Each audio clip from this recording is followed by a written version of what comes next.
Okay, we've made our bivariate effect size measure, our function, sorry, to go through and measure effect size. And by the way, from the last video, I realized I needed to change the order of sorting by stat and then effect size so that it first orders by the stat first and then effect size. So I get R up here first and then all the F's down there. Anyway, what I want to do is move this, these functions we've made for ANOVA and bivariate stats to our external functions file. So I'm going to show you a few things that I've done here since the last video. I actually took all of this, the stuff that I was doing here of importing the path and setting all these options out of all of the code blocks below to put it all up here in the same one the first time I call my import housing data. And let's go ahead and move these to our functions file. So here's what I want to do. Let's copy or cut all of these down to that. I'm going to go to our, here's our functions.py, and I'm going to open with Notepad. Actually, I think I had another option up here I liked. Open with here, connected apps. I tried this one out, and I really like this. What it means is it will open up this editor here within Google Colab, and I can add my functions directly to the file. So now I've got my, let's see, ANOVA. I better delete that back. There we go. ANOVA, I'm going to put a few spaces between the functions. Unistats, ANOVA, bivariate stats, beautiful. Control S or save, or make sure you hit save to drive. So the nice thing about this is I don't have to wait for it to sync back up to drive now. So I can come here into my housing prices, and I've got, because I'm pulling in already my functions file from before, and I'm calling it fun.unistats, and I have to change my bivstats to the same, fun.bivstats. Also passing in my data frame and sales price. I'll probably have to, once again, restart my runtime. And when that's done restarting right here, the nice thing I can do now is hit run all. And it'll go through and start back over from the beginning. There we go. Pulls in the data first, sets all my options, previews the data, gives me my numeric stats, my bivariate stats. Awesome.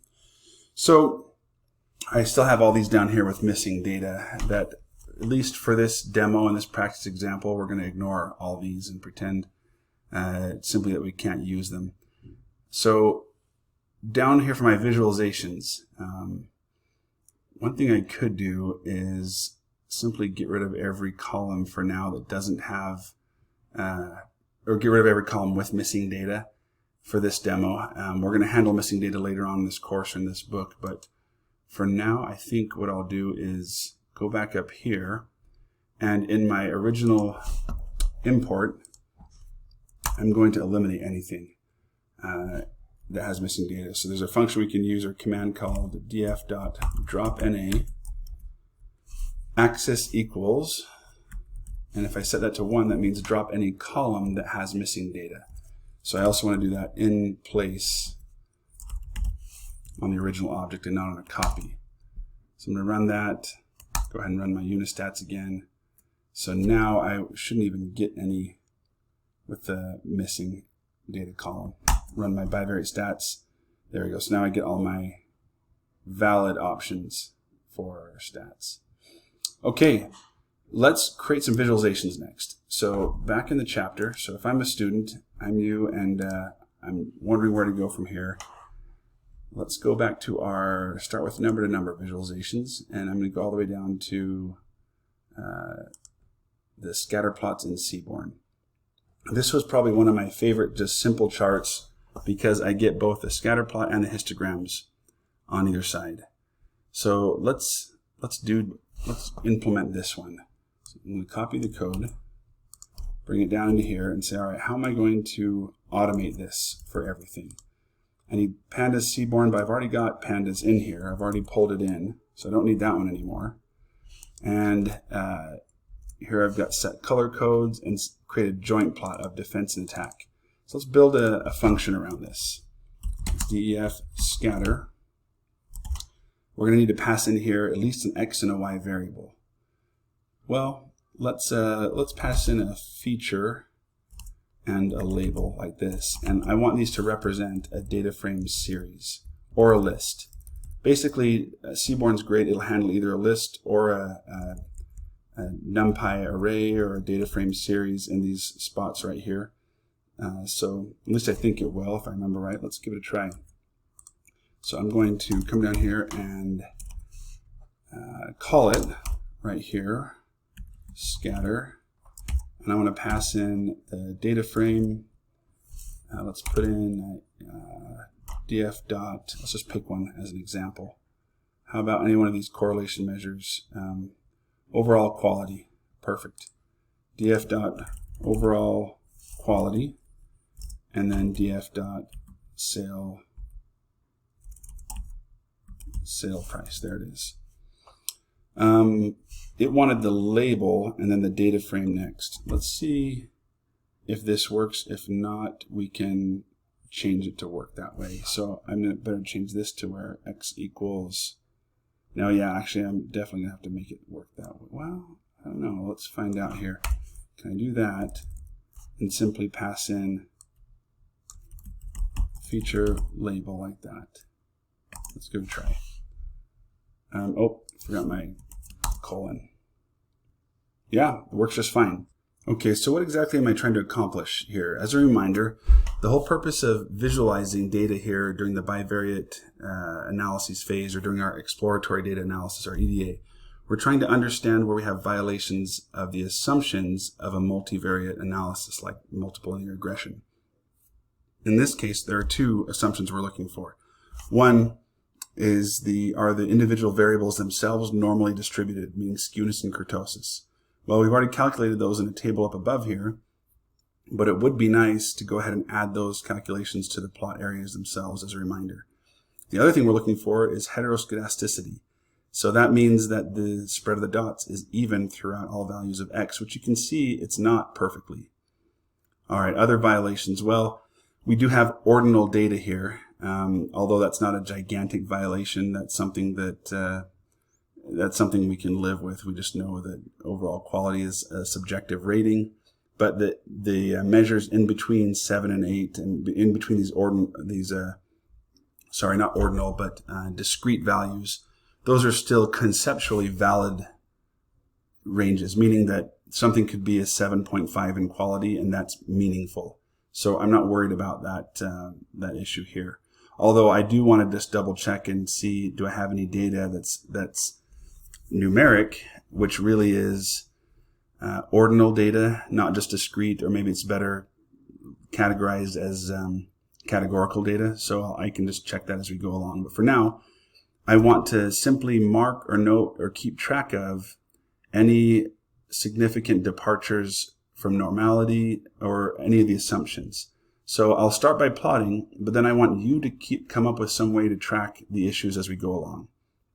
So first of all, let's adjust our plot to include a regression line through it.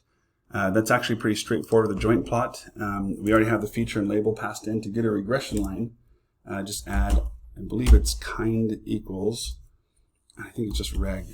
Let's see what that does for us. Perfect. Okay, it both gives us, I think, is that a KDE line?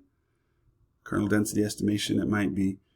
But then we get our plot right here.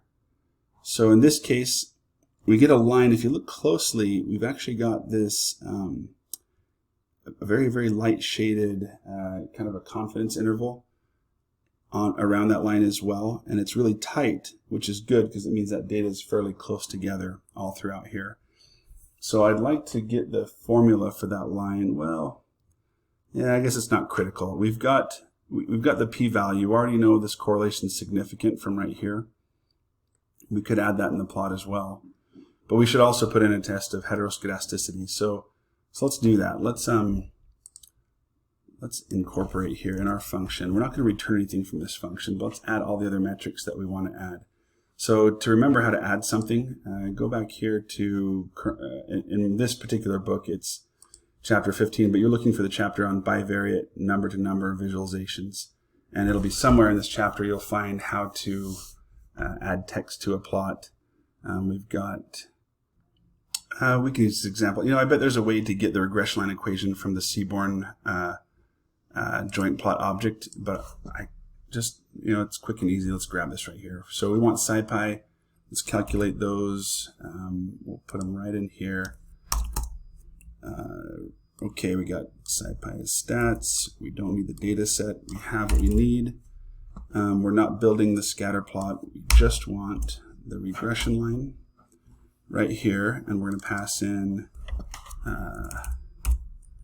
feature label.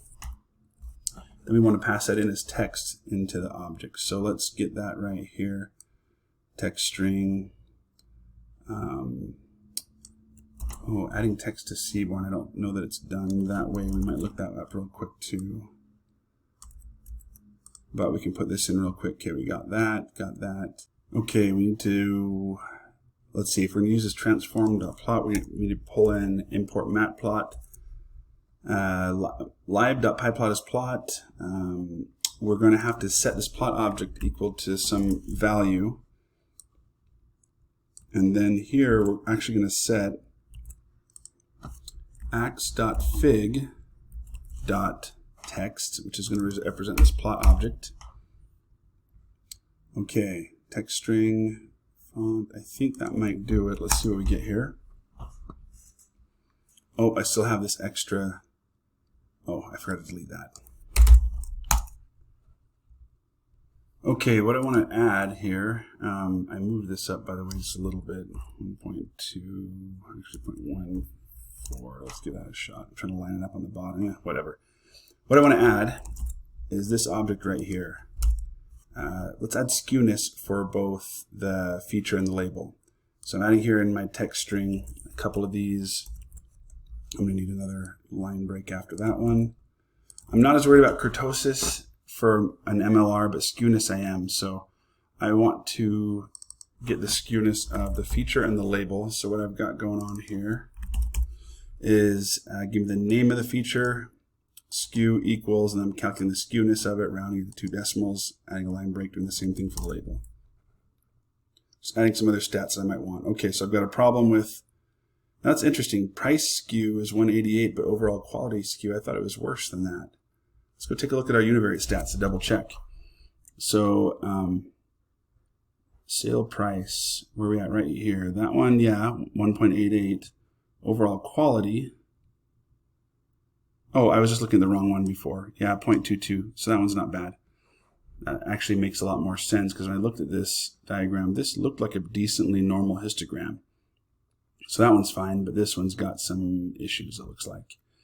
Okay, that helps. What else do we want? We want heteroscedasticity. That's another one that matters a lot in these plots. So let's grab that here from the book. And I am going to make a heteroscedasticity function out of this to save me some time. So I'm going to come up here before my scatter.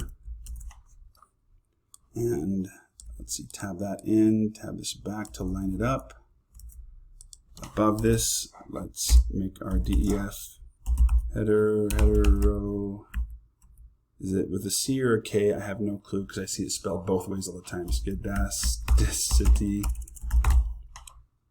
Heteroscedasticity, we're going to call it good enough. And for this, we're going to need, again, a feature and a label. So in here into our stats, we don't need to pull in the data. We do need to fit this model. So what we could do is, see what I've got right here is my example. We can do exactly that. Let's say formula equals, but we want the quotes to go around this, a single quote, I believe. And not that label feature. Let's see if that's going to work if I put parentheses around all that. Oops. Label tilde feature. Oh, I see, but it wants the actual data passed in here. You know what? This will be okay. We're just going to have to pass in the column and the feature in the column together as data frame. So df feature label. Right, this is really going to be label. Yeah, that's fine. Yeah, that'll work. So when we call this function, we're just going to have to keep this in mind that I've got to pass in a data frame of both those things. Okay, so here's our white test, brush pagan test, and it's going to round that hole. So let's return output data frame rounded to 3 decimals. All right, I think this is going to work. So in order for this to work, okay, we're going to call it right down here and say text string plus equals, and let's stringify the heteroscedasticity function. We're going to pass in a data frame. We'll come back to this one in a second. The feature and the label name. Up here we better add in a new line break. Okay, so this df, we can say this pd.dataframe, and we are going to join together the feature.join label as what goes into this new data frame. Let's see if that works or if I'm crazy. Oh, I'm missing up here like I always do. My colon at the end of that. Series, oh, can't do join on a series. Let's find out real quick on series how to do that. Merge 2 series together. Oh, data frame. Yeah, that's right. So I've got to make a data frame out of one and then add the other one to it. So data frame out of, let's do it out of the feature right here. And then let's make a new data frame out of,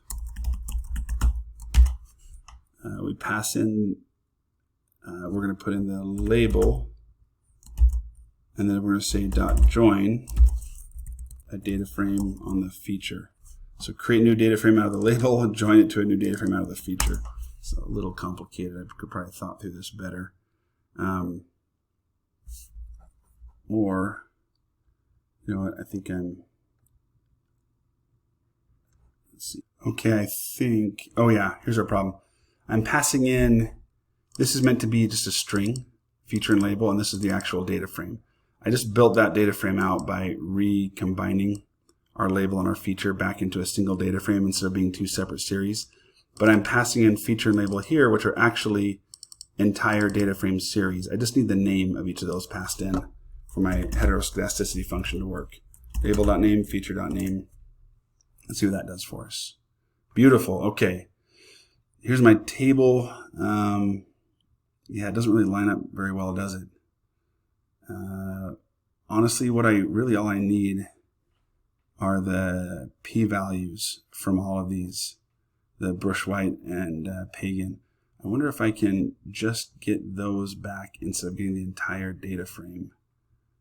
You know, I'm not going to worry about that for this video because I'm going to move on and let you worry about that if you want to in your example. So what I've got here in my chart though, my regression equation, r squared p-value, I see if I've got skewness issues. I can see I've definitely got heteroscedasticity issues. All 4 of them are significant. So yeah, I've got an issue with my spread. So I've just showed you how to go through and make the function, but your job is to come up with a way to keep track of labels that potentially have an issue and mark them and save them and output them. Because when we get to that multiple linear regression, overall quality is going to have a very significant effect even after controlling for the rest of the variables. However, we do have some slight heteroscedasticity problems. So what we should do is have some way to document this as we've been going through and doing it here in our bivariate analyses. And then when we show our MLR later on, mark those variables that also have problems right here. All right, so what should I do with my scatter function? I think I'm going to add this to my external file and call it in my bivariate stats function. So let's take all of this, cut, and I'm going to edit in my, where is it? Cloud Notebooks, functions.py. There we go. I want to open this. Oh no, I do it from Google Drive. That's right. Open with text editor. I'll leave this open from now on. Let's add these above biv stats. Not that it has to be, but it's just the way I want to organize it. heteroscedasticity used here in this one. Bivstats. So right here when I calculate my Pearson or my correlation and add a record to the data frame, at the same time, I'm just going to go ahead and call my scatter function. That's what it's called, right? Scatter. Yep. Okay, and I'm passing in the data frame dot. I want the feature, but in this case it's called call, because that's what I'm looping through. Feature df.call and df.label. All right, I think that's it. Let's find out. Come back here. Let's restart runtime. Refresh it so we can pull in a new copy of my functions.py. Initializing, that's done. Run all. Let's see what we get. Data frame has no attribute call. Where did I miss? I missed something here. Scatter df.call. Oh, you know why?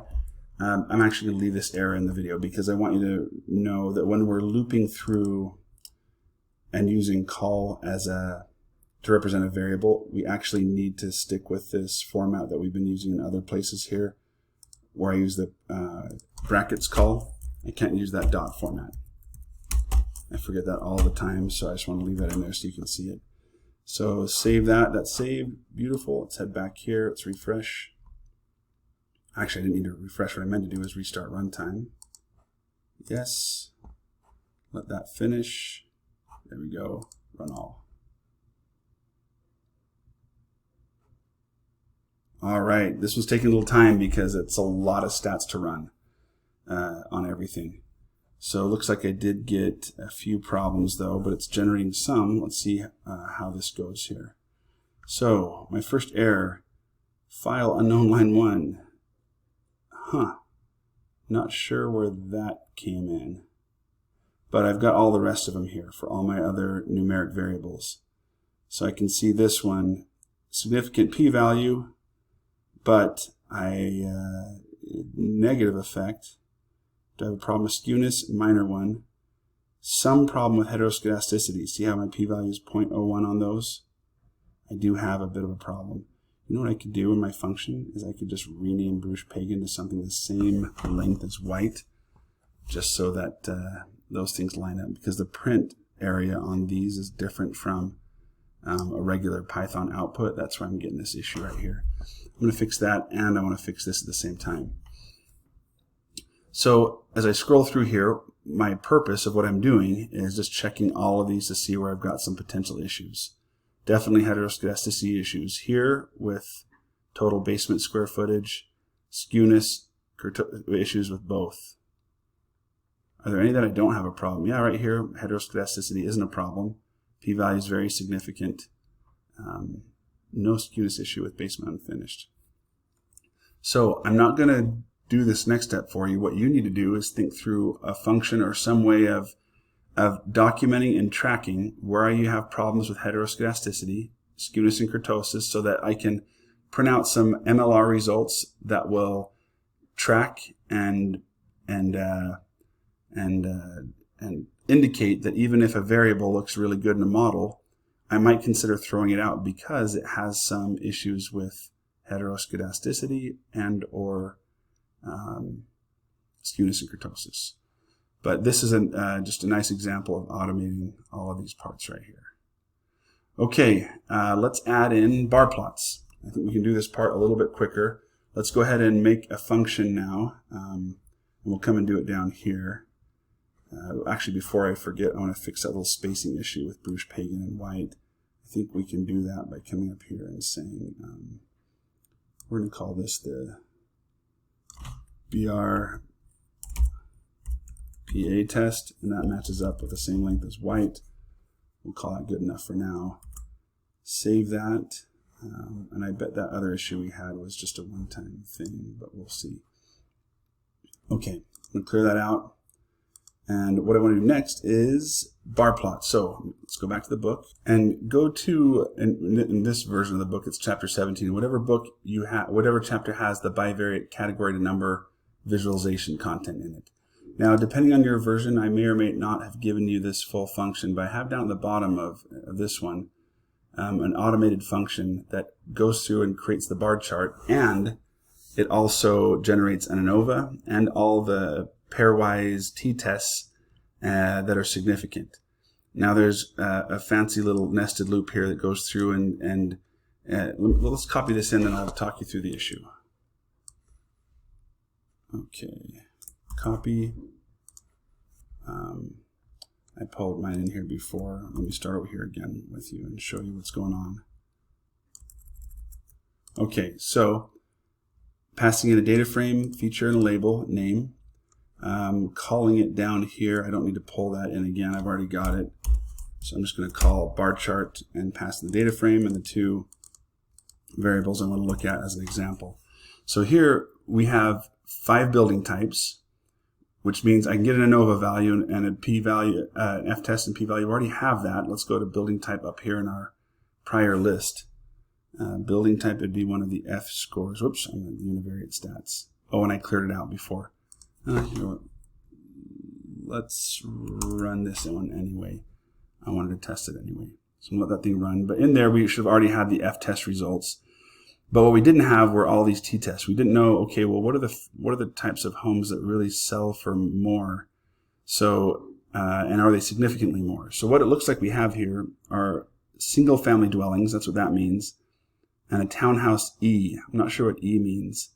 But those two definitely have a higher sale price than the rest. And my guess is there's not much of a significant difference between these two and not much among these three, but there will be between both of those two and the rest. So I'm not going to go through all the details of this code because you should have had a chance to go through it back when we went through that chapter. But right here, I've got my ANOVA results and those differences that were significant. And sure enough, it's single family against all 3 of these.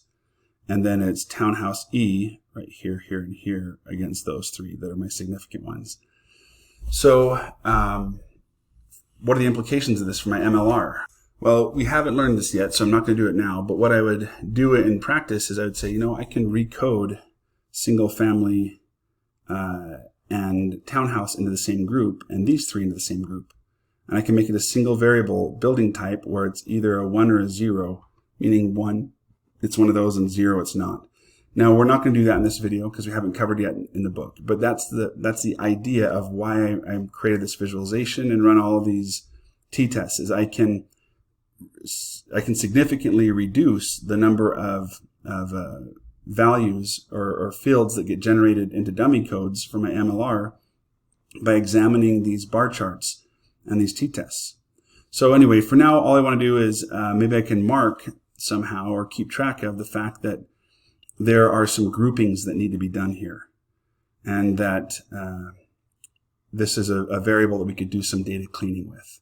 But that's as far as I'm going to go for now. So let's add this bar chart into our bivariate stats function.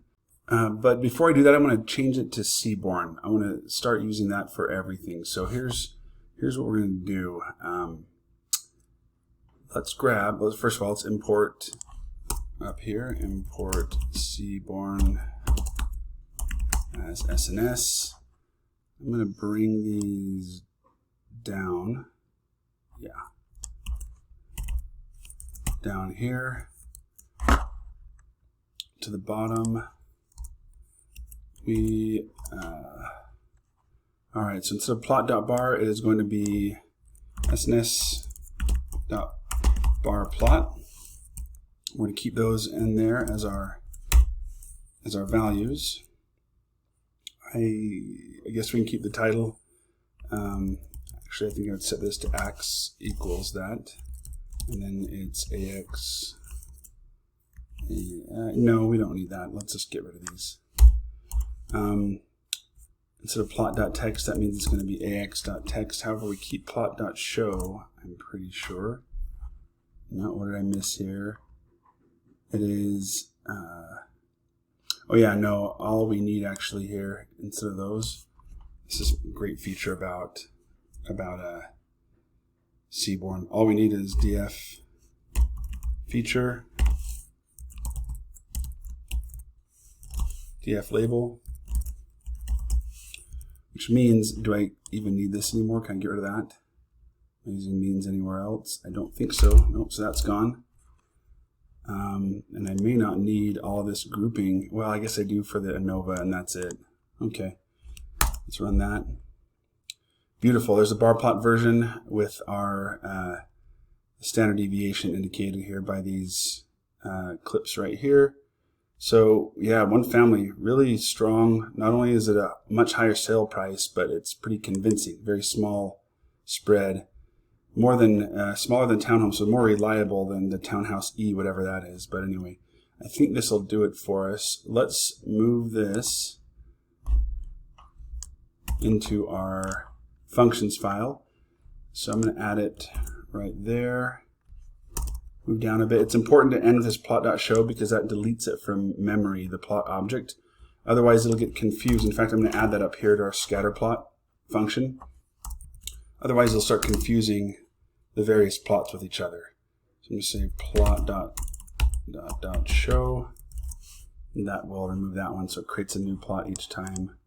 If you forget it and run it, you'll see what I'm talking about. So leave that in there. And then, okay, so bar chart, what do we want to call this one? Let me just grab that whole definition. In bivariate stats, we call scatter whenever we get number to number variable. When I tested this out earlier, we want our bar chart here whenever it's an ANOVA for category to variable. So we can pass in the data frame right there. The label comes also, it's been passed into the function, but feature is actually referred to as column here in this loop. For call and df, that's what we wanted there for feature. So let's save that. Oh, and I lost my, it's got to refresh. There we go, save to drive. Back here, I'm going to try this out before. So our bivariate stats, if we want to run that, it's now going to be called fun.bivstats, so it's coming from our function file. I'll eliminate that one. Let's restart our runtime. Let this initialize over here. Great, and let's run all. Unless I've forgotten something, which I often do. Oh, there we go, okay. Generating all of our charts. Now I saw a little warning in there somewhere. If I remember right, I might have a degrees of freedom, divide by 0 error. But let's take a look at these one at a time here. All right, first one, first variable we come to is the MS subclass. Now, why does it start with that one? It's the first one in the data set. So we didn't, when we sorted by our bivariate, oh, this is happening before we sorted. Here, in this data frame, it gets sorted by skewness. That actually would be kind of useful to sort by that, but that's okay. I'll leave that for something you can do if you want to. For now, what I do is I would look through this, and again, what I'm trying to accomplish with my bivariate stats is I want to keep track of where I've got some issues. Clearly here, I've got some heteroscedasticity issues. I've got skewness issues right there. With my bar charts, what I'm looking at is what we just talked about. I have an F-score if this is significant, but I want to see the ones that are significantly different are RL, MS zoning. So this is whatever the area is zoned as. This is different from RM. These two are different. RL from C, so it's different from that one. And then RL from RH. So this one to the purple is different. So a lot of these are very different. In this case, I mean, only RM and RH are really that different. If you wanted to, you could consider combining them, but I'm not going to. They're all different enough values other than those two that I would just leave it as is. Down here, we definitely have some issues. Huge outlier problem right here. This is relatively normal. It's a little bit, it has a little kurtosis issue going on. It's a little high, but massive outlier problem for lot area. Most lots are small, some are gigantic. So this is an issue I'd fix with an outlier adjustment, which we also haven't learned yet. So I'm not going to worry about it. But again, the whole reason I'm doing these charts are for me to identify potential issues later. So what would I put here is you could create a box plot like we did earlier in the univariate stats chapter. And you could identify any values in here, the number of values that fall outside the box plot range. We'll get to it later. Let's not worry about it for now. Moving on, I'm not going to go into any more, I'm not going to do any cleaning based on this now because you haven't learned it, but that's what the whole purpose of this phase was for. Now right here, notice we have this warning. Degrees of freedom less than or equal to 0 for slice. Invalid value encountered. And I've got no significant comparisons here. Although, let's see my p-value. Yeah, so basically I had no t-test results returned because there was only 2 values and the difference wasn't significant. Now, interestingly, I don't get that problem up here with this one, where there's also only 2 values and it wasn't significant. But let's explore this one a little bit more. So let's grab. It must be for this one. All right, I decided to skip to the chase and just show you what I found here. So as I looked into it, searched for both these errors, I found something about there being an invalid shape, and basically what it came down to is there wasn't enough cases on in one of these 2 values for it to actually, for a t-test to run. In order to run a t-test, there has to be at least 2 or more cases in each group. And in a lot of these, we had categorical groups with only 1 record in each. So that's what this error was referring to. So what I did was I pulled the function back into here, and I had to add this if statement right here to say, okay, well, let's only calculate a t-test right here and append it to the list if both of these data frames that we grouped here based on the categorical grouping had at least had 2 or more records in them. So if they had 2 or more, I went ahead and ran the t-test. If they didn't, then I print out an error message that just says, here's what it looks like down here. This group n is that, this group n is 1, no t-test performed. So this would be something you'd want to keep track of as well, because when we are running an MLR, there's not a lot of value in a categorical grouping with only 1 record. So we'd want to, depending on the context, often delete records where n only equals 1. But again, that's part of categorical data cleaning, and we haven't covered that in this course yet. So I'm not going to do it right now, but I just wanted to raise the point that this is why we do these types of analyses. I would never have known that if I hadn't either come up with some descriptive where I counted up all the groups, or in this case, I tried to run a bar chart and I ran into that error. So anyway, other changes I made right here, I had this p threshold line. I only calculated a new p-value that's Bonferroni adjusted if, and only if, there's at least 1 t-test in the list. Otherwise, I just leave the p-value at 0.05. So that's our new bar chart function, and I have copied that back into here, into our functions.py, saved it, refreshed the runtime, and I reran my Bivariate stats function, and that actually came up quite a few times. So this looks good. This first bar chart down here, here we go. Here's one. That's the one we just ran with utilities against sale price. So it looks like I have one of these 2 only has 1 value, and it must be this one because there's no tick. You can see no tick mark means there's no variance, no spread in that bar plot right there. Whereas all pub does. So as you scroll through, basically, here's our neighborhood one again with a bazillion. That one surprisingly didn't have any issues. Every neighborhood had at least 2 or more. Here's one where, quite a few values only had 1, 3 of them here. That didn't help. Scrolling down, again, 3 values, only 1.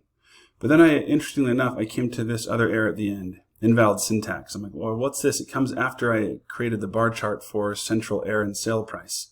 I'm going to cut to the chase here and save you some time. So basically what it is this is the name of a column up here that comes right after central error. See right here, this is the last one that worked. First floor, if you find central error, here it is. First floor square footage.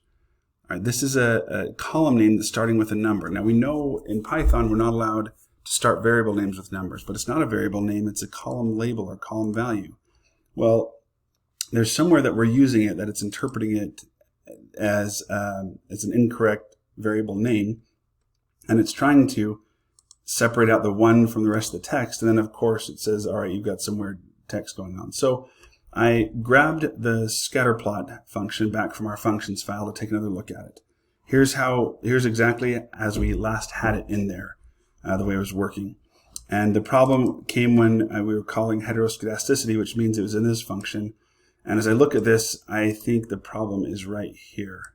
Model equals OLS formula, and here's where that label, we've got the label, which is sales price tilde first floor square footage right there. And I think basically when I pass this in, I get that problem. And when I put in any other variable, a numeric variable that doesn't start with a number, like total square footage, everything works totally fine as planned. So I think what we need to do is when we first pull in our data frame, first floor, yeah, I'll just undo that. There we go. When we first pull in our data frame, let's go through a process and find any features, any column names that start with numbers, and let's change them, give them some sort of prefix so that we don't ever run into this. So here's what I want to do. I want to do a loop through all of the column names. So for col in df, and I want to check if col, and I'm going to just refer to the column using an index, which will basically parse it as a string. And if I look at index 0, which is going to be the first character in the column name, if that dot is, there's an isDigit method in Python, then I want to, let's, first of all, for starters, let's check and see if that works. Print col, let's print the actual digit and see if that works the way it's supposed to. All right, perfect. Yep, 3 of them, 1, 2, 3. And as you look, you can see them right back here where we've got that column wherever it went to.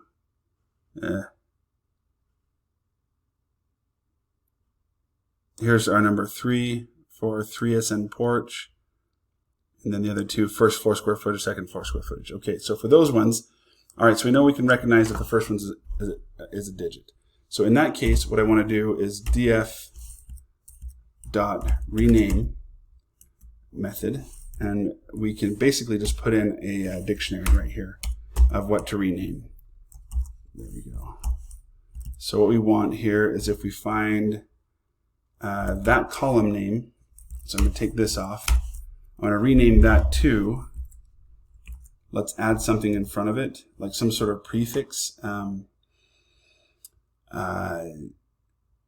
You know, I bet we could get a library. Well, here's what we could do is, yeah, let's do this. Let's build out a quick little nums equals, and let's say 0, 1, 2, 3, 4, 5, 6. Oh, strings, mark strings.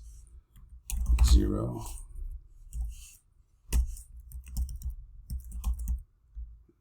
2, 3, 4, 5, 6, 7, 8, 9. You can skip through this part if you want to. I'll fast forward.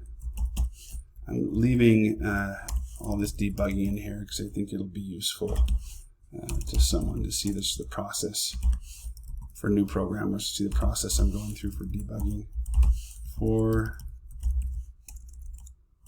3, and I forgot 1. It's fine.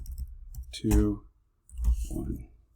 Okay, so what I can do is say, for the column name that starts with a digit, we are going to rename it to be whatever that digit is, which is going to be col 0, and we're going to take that number and put it inside the nums as a index here for nums. So I'm saying whatever that number is, so for first floor square footage right here, that number 1 is going to be represented by col 0 right there, the index of the column name. Column name is first floor square footage, index 0 is the first letter, letter 1. I put that inside this list, nums, this one right here, because this is going to return whatever that number is of the first character of that text, of that column name that starts with a number. And then, so that number 1 will be passed inside of nums, which is going to reference the word 1. So essentially, we're replacing the actual number with the word equivalent in a column name. And my guess is the rename is probably, it's not an index, it's a method, so I need to use that. And I bet there's an in-place object, yep, to do it there on that data frame. Oh, not quite done yet. A couple things. I have to tell the rename function, I have to say columns equals this. Okay, and let's run that. We get a, indices must be integers, slices, not strings. Okay, an indice is what's going in these square brackets. For some reason, I've got a word going in there. Here's my number. Oh yeah, because the return from this is going to be the number 1 that it starts with, but I bet it's reading as a string. So let's turn this into an int. So, for example, on first floor square footage, this is going to return the number 1, but even though it's a 1, I bet it thinks it's a string. And so I can't stick a string as an index into nums. It's got to be a number. So it represents the index of this number. Let's see if that's what I'm looking for. Yep, okay, that's it. So what I've done now, let's go find, here we go. I've replaced those to the numbers, the words 1 and 2. That's not exactly what I want, so let's add on to this. Let's append to that, maybe like an underscore, and then the actual original column name.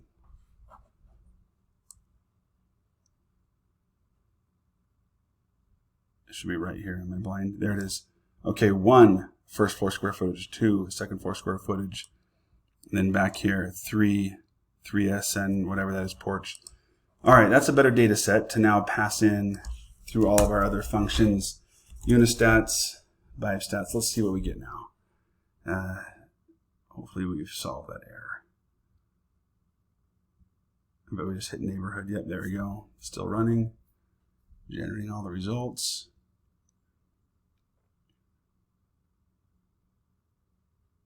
I think we've made it farther. Yeah? I think so. I think that fixed it for us. So we didn't actually change our scatter plot or heteroscedasticity functions. We just cleaned up our data a little bit. And that seems to be taking care of it. Cool. We have finished bivariate visualizations. I'm going to close this thing out. We don't need that anymore. Everything's working fine. But I'm going to wait and let it print out the rest of them. Cars, yet heteroscedasticity problems. Although, yeah, not bad for skewness. All right. Any errors? All right, because we're running long, to cut things short, let me show you what I did here on my, I was having a problem on the White's test of heteroscedasticity with the residuals and error terms that I was getting back. They weren't the right fit for that. They didn't meet some of the assumptions. So what I decided to do was simply implement a try except block. So it would attempt to run White's test, and if it generated an error, it would just let us know that it's unable to run that test, and then continue with the Bruce-Pagan test and continue ahead to go ahead and give us the output. So I'm going to copy that back into my functions file over our previous version. Right there, let's save it. Save to drive, beautiful. We come back here, delete this, delete that, restart runtime. Yes. Wait for it to initialize and then run all. So let me pause while it finishes everything. Okay, finally got to the end this time. Got everything plotted and including my bivariate stats table down here at the very end. So this is one way to handle bivariate stats. What I haven't done that would be useful to do once we cover these topics in this class is to make sure, well actually you could do this part now if you're using this to prepare for your midterm. But really what we should be doing is using these univariate and bivariate stats to mark all of the potential issues we might have with violations of assumptions when running our MLRs later. So if we run an MLR and find our favorite, let's say 5 to 15 features, we might get down to the point where we're trying to choose, there's some obvious features and some that are kind of in a gray area. If we're trying to choose which ones to keep, then looking at which ones have violations of normality or heteroscedasticity or things like that, we can use that as criteria to help us make a choice in terms of which ones to keep in our model later on. So that's a big part of the reason why we go through and run all of these bivariate diagnostics on the way there. So let's end this video now and move on with our multivariate analysis next.